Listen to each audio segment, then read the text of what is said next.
Hello everyone, welcome back to my channel Monica's Learning Hub. सो अपने previous जो videos मैंने record किए हैं उसमें सीरीज 1 में I taught about the mix sentences of present continuous and present simple. अगर आपको present continuous and present simple का डिटेल्ड वीडियो देखना है तो उसके लिए सेपरेट वीडियो देखिए जिसमें फॉर्मूलाज के थ्रू रूल्स एंड रेगुलेशंस क्या हम यूज़ करते हैं इस टाइप के सेंटेंसेस को बनाने के लिए. But this is the series where we are combining two sentences of present continuous and present simple, where you can get the contextual concepts clarity कि हमें कहाँ पर continuous form यूज़ करना चाहिए, कहाँ पर present simple यूज़ करना चाहिए. क्योंकि कई बार क्या होता है कि हम लोग ing फॉर्म कहाँ लगाना है, डू डस कहाँ लगाना है, उसमें हम लोगों को टेंसेस की तो नॉलेज होती है बट किस सिचुएशन में हमें वो यूज़ करना है वहाँ पे थोड़ा सा कंफ्यूजन होता है. So this is the series through which you can get the clarity कि हमें कहाँ पर कॉन्टिन्यूस फॉर्म यूज़ करना है, कहाँ पर हमें सिंपल प्रेजेंट टेंस यूज़ करना है. So we are learning to mix the sentences with the help of doing and do. ing form plus verb की first form. Okay. So we use continuous forms for actions and happenings that have started but not finished. They are eating, it is raining, etc. So present continuous tense हम कहाँ use करते हैं, जहाँ पे कोई भी action या कोई भी हैपनिंग्स, कोई भी घटना हो रही होती है, स्टार्ट हो चुकी होती है बट वो फिनिश नहीं होती. For example they are eating, it is raining. Suppose बारिश हो रही है, कोई खाना खा रहा है, उस टाइम पर हम बोल रहे हैं, जिस टाइम पे वो खाना खा रहे हैं या जिस टाइम पे बारिश हो रही है उस टाइम पे हमने बोला they are eating, it is raining. So next is some verbs, for example no, like are not normally used in this way. But कुछ वर्ब की फॉर्म्स होती हैं जिनको हम आईएनजी के साथ नॉर्मली यूज नहीं कर सकते. यहाँ पे नॉर्मली वर्ड लिखा है, नॉर्मली मीन्स ज्यादातर या जनरली हम उनको यूज नहीं करते हैं कुछ सिचुएशंस में, नॉट नेवर. ऐसा नहीं लिखा कि हम कभी भी यूज नहीं करते, क्योंकि कहीं कहीं हम नोइंग या लाइकिंग यूज करते हैं बट नॉर्मली जनरल सिचुएशंस में वो सिचुएशंस क्या है वो हम आगे सीरीज में अभी सीखेंगे. तो वहां पे हम नो के साथ या लाइक के साथ आईएनजी फॉर्म यूज नहीं कर सकते. मीन्स प्रेजेंट कॉन्टिन्यूस फॉर्म्स हम यूज नहीं कर सकते. We don't say I am knowing और दे आर लाइकिंग, वी से आई नो, दे लाइक. हम कभी भी ये नहीं बोलेंगे कि आई एम नोइंग और they are liking. We always say I no, they like. ठीक है. The following verbs are not normally used in the present continuous. Now, further you will see some forms of the verb that cannot be used in the present continuous. For example, like, want, need, prefer means we normally we don't write in this way: liking, wanting, needing, preferring. And some more are here: know, realize, suppose, mean, understand, believe, remember. So we usually avoid writing these verbs in the form of continuous form. Knowing, realizing, supposing, हम इनको इस तरह से avoid करते हैं normal situations में. Belong, fit, contain, consist, seem means ये सारे verbs दिए हुए हैं जो हम sentences में use करते हैं. अब इनमें से कुछ verbs को हम आगे की slides में tenses में sentences बनाने में use करेंगे तो आपको और ज़्यादा clarity होगा कि why don't we use these verbs in the present continuous situations in some situations.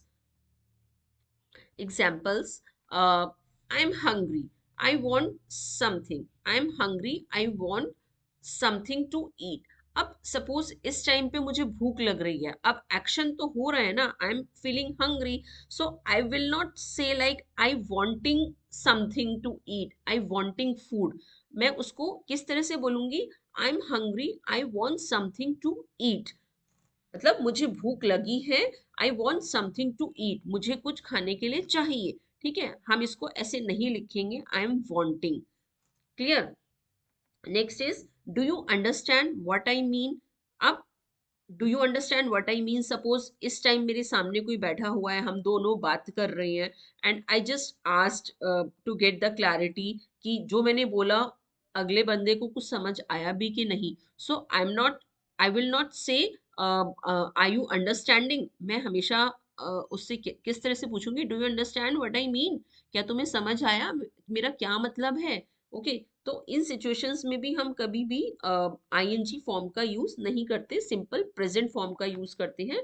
But वो सिचुएशन क्या होती है, वो सिचुएशन होती है प्रेजेंट कॉन्टिन्यूस. ये मिक्स सेंटेंसेस की सीरीज हम इसीलिए कर रहे हैं कि हमें कई बार बहुत कंफ्यूजन होता है कि एक्शन तो हो रहा है, हम आईएनजी फॉर्म यूज क्यों नहीं कर रहे हैं. सो इंग्लिश एक लैंग्वेज है, हम उसको लैंग्वेज को सिचुएशन के अंदर डालकर अगर हम सीखते हैं तो हमारे कॉन्सेप्ट्स बहुत अच्छे से क्लियर होंगे.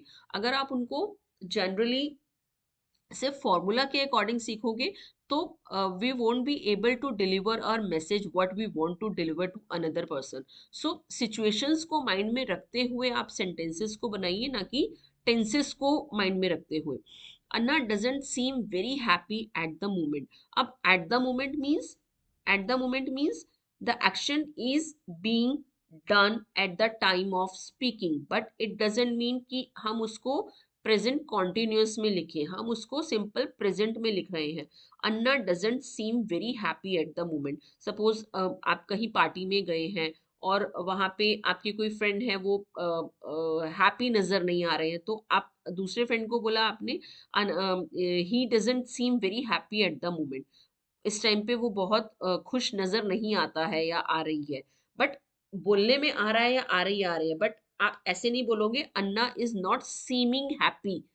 सीमिंग नहीं आएगा, हम उसको doesn't seem very happy at the moment. So इस टाइप के सेंटेंसेज आप जितना प्रैक्टिस करेंगे, जितना आप रीडिंग करेंगे, आपके ऑटोमेटिकली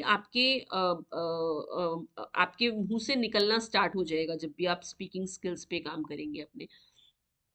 एक वर्ड लेते हैं थिंक. वर्ड नहीं, वर्ब.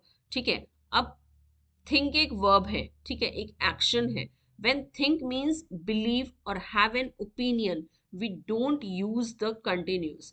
जब हम थिंक को यूज करते हैं एज अ बिलीव और हैव एन ओपिनियन, बिलीव मतलब हमारा विश्वास है किसी चीज पर, या हम अपना एक ओपिनियन, अपना एक विचार रख रहे हैं किसी के सामने, तो उन सिचुएशन में भी हम यूज नहीं करते present continuous. For example, I think Mary is Canadian but I am not sure. So Mary किसी का नाम है यहाँ पे. अब मैं श्योर नहीं हूँ कि वो कैनेडियन है या वो बंगाली है या वो मराठी है. तो मैंने just I said I think Mary is Canadian but I am not sure.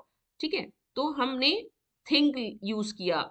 यहाँ पे सेंटेंस को हम ऐसे नहीं बनाएंगे, I am thinking Mary is Canadian, that will be wrong. Okay. Next is what do you think of my plan. अब यहाँ पर क्या हम बात क्या कर रहे हैं, opinion. We are trying to get the opinion about the others person. Okay. What do you think of my plan. Suppose I plan to visit outside somewhere, I plan to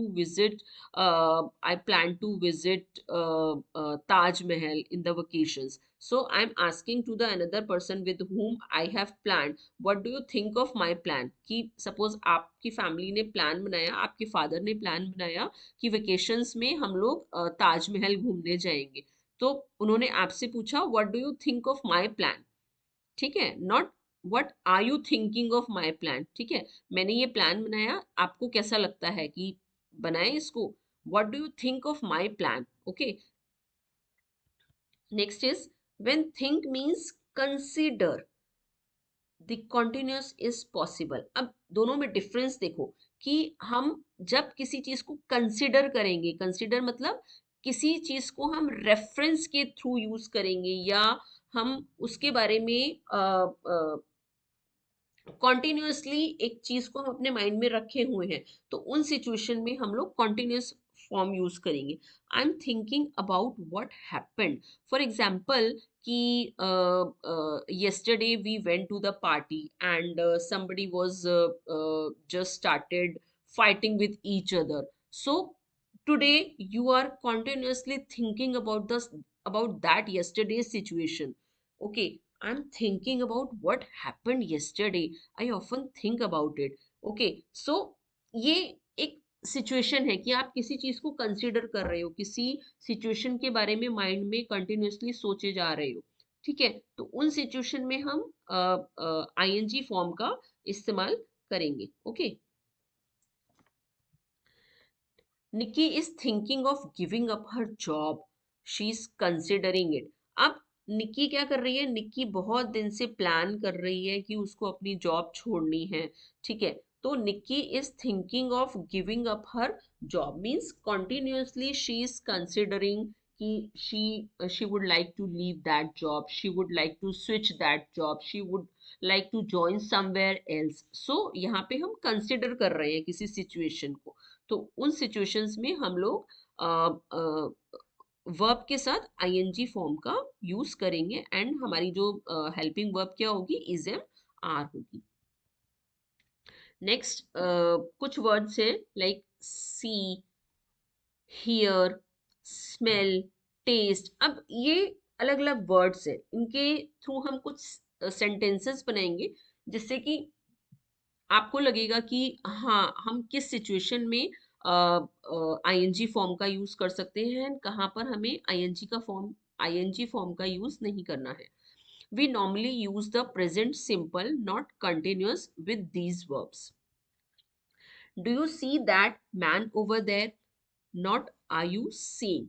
okay, अब again वही situation है कि suppose आप कहीं खड़े हो and आपने you just ask to the person next to you कि do you see that man over there, क्या क्या तुमने देखा वहां पे कोई खड़ा है।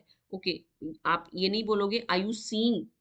ओके, तो सीइंग नहीं आएगा, do you see that man over there. आप इस सेंटेंस को इस तरह से बनाएंगे। This room smells, let's open a window. अब कोई रूम में स्मेल आ रही है, बदबू आ रही है, सो instead of saying this room is smelling, usually we use this room smells, let's open a window.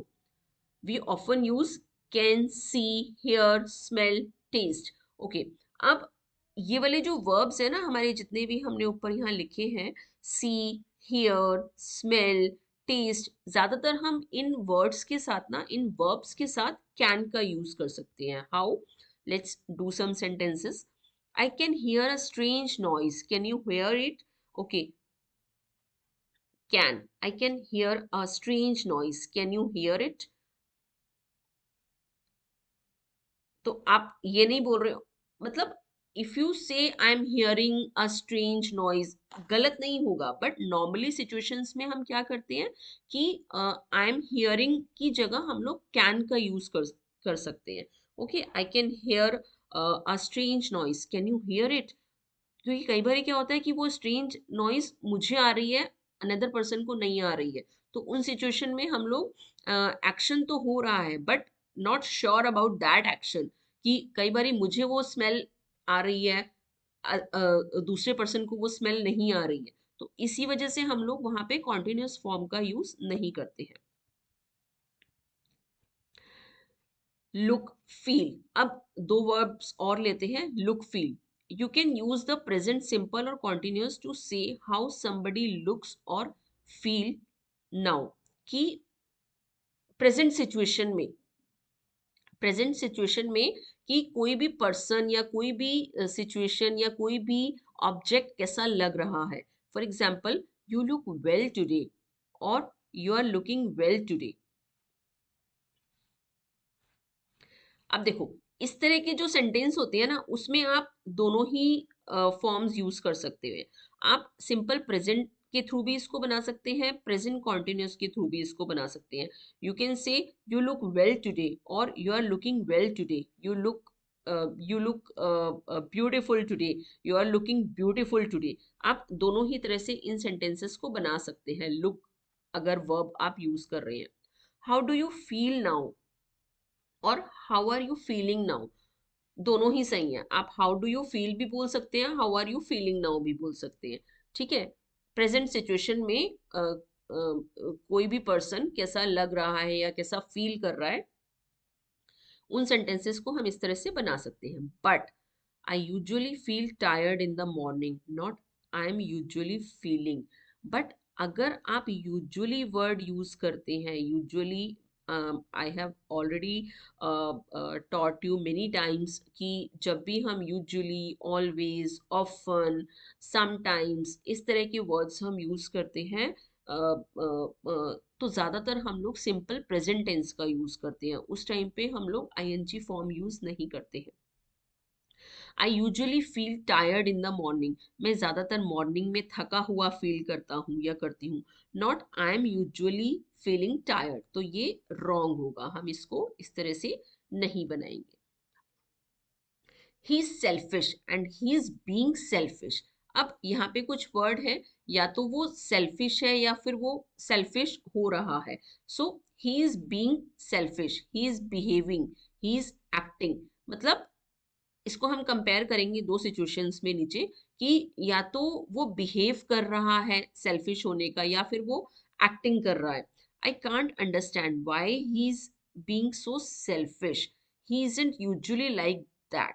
Okay, being selfish, behaving selfishly eight the moment. अब कई बार ऐसा होता है कि कोई पर्सन सेल्फिश होता नहीं है. We usually know about his original personality, his inner personality, that he और she is not like that. But sometimes at the time we are talking around the people standing us. So कई बार कोई हमारे known people होते हैं, वो इस तरह से बिहेव करते हैं कि वो बहुत ही स्ट्रेंज होता है. तो उस सिचुएशन में हम इस तरह का सेंटेंस बनाते हैं, I can't understand why he is being so selfish. क्योंकि ये वाला ही इज यहाँ पे, ये जो एपोस्ट्रॉफी है ना, इसका मतलब है ही इज. ठीक है, इसको जब हम कॉन्ट्रैक्शन फॉर्म में लिखते हैं तो हम ऐसे लिखते हैं. ठीक है, ही is being so selfish. He isn't usually like that, वो ज्यादातर इस तरह से नहीं है. बट मुझे समझ नहीं आ रहा कि वो इतना सेल्फिश क्यों दिख रहा है. He never thinks, he never thinks about other people, he is very selfish. अब यहाँ पे क्या आ गया, he never thinks means this is his habit, ये उसका एटीट्यूड है, ये उसका नेचर है. तो यहाँ पर हम लोग इज बीइंग सेल्फिश नहीं लगाएंगे. He never thinks about other people, he is very selfish, he is not not being. अगर हम यहाँ पर इस तरह का सेंटेंस बनाएंगे तो वो रॉन्ग होगा, तो यहाँ पर बीइंग सेल्फिश नहीं आएगा. इस वाले सेंटेंस में उस सिचुएशन में वो सेल्फिश दिख रहा है, बट एक्चुअली वो सेल्फिश है नहीं, as per my understanding about that person. ठीक है, बट इस सिचुएशन में क्या है कि मैं उस पर्सन के बिहेवियर के बारे में जानती हूँ, तो मैंने बोला he never thinks about other people, he is very selfish. He is selfish generally, not only eight the moment. वो ज्यादातर सेल्फिश होता है इस सिचुएशन में, बट इस सिचुएशन में क्या है कि वो सेल्फिश उस सिचुएशन में हो रहा है, बट एक्चुअल में वो सेल्फिश नहीं है.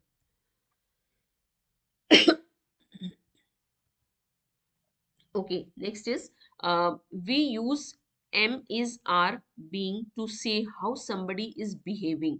It is not usually possible in other sentences. सो जब भी हम इज, एम, आर का यूज करते हैं बीइंग के साथ, तो वो सिचुएशन हमारी होती है कि कोई भी पर्सन उस मोमेंट पे कैसे बिहेव कर रहा है. हम उसके बिहेवियर को देखते हुए, हम उसके जनरल बिहेवियर को देखते हुए बात नहीं करते, हम लोग उस टाइम पे वो कैसा बिहेव कर रहा है. It is not usually possible in other sentences. तो ज्यादातर वो अदर सेंटेंसेस में पॉसिबल नहीं होता है. For example, it's hot today, not it is being hot today. अब ये जो सिचुएशन होती है ना, ये जनरली इसी तरह से बोली जाती है कि हो सकता है कि रेगुलर बहुत ज़्यादा गर्मी नहीं है, बट आज बहुत ज़्यादा गर्मी है. जब हम बिहेवियर की बात करेंगे तब हम आईएनजी फॉर्म का यूज़ करते हैं, बट जब हम जनरली कुछ बात करते हैं तो उस टाइम पे हम लोग आईएनजी फॉर्म यूज़ नहीं करते हैं. हम लोग ये नहीं बोलेंगे it is being hot today rather than comparatively other days. It's hot today, यहाँ पर हम सिंपल सेंटेंस बनाएंगे it is hot today. Sarah is very tired, not being tired. Okay, Sarah is very tired, इसको भी हम simple sentence में बनाएंगे, not being tired, ING form का यूज नहीं करेंगे। सो आई होप आपको ये टॉपिक पसंद आया होगा और इससे आपको हेल्प मिलेगा टेंसेस को मिक्स करके सीखने में। आगे की सीरीज में हम और सेंटेंसेस लेकर आएंगे। Till then please practice it and keep watching my channel. अगर आपको ये पसंद आया तो please like share and comment. Thank you.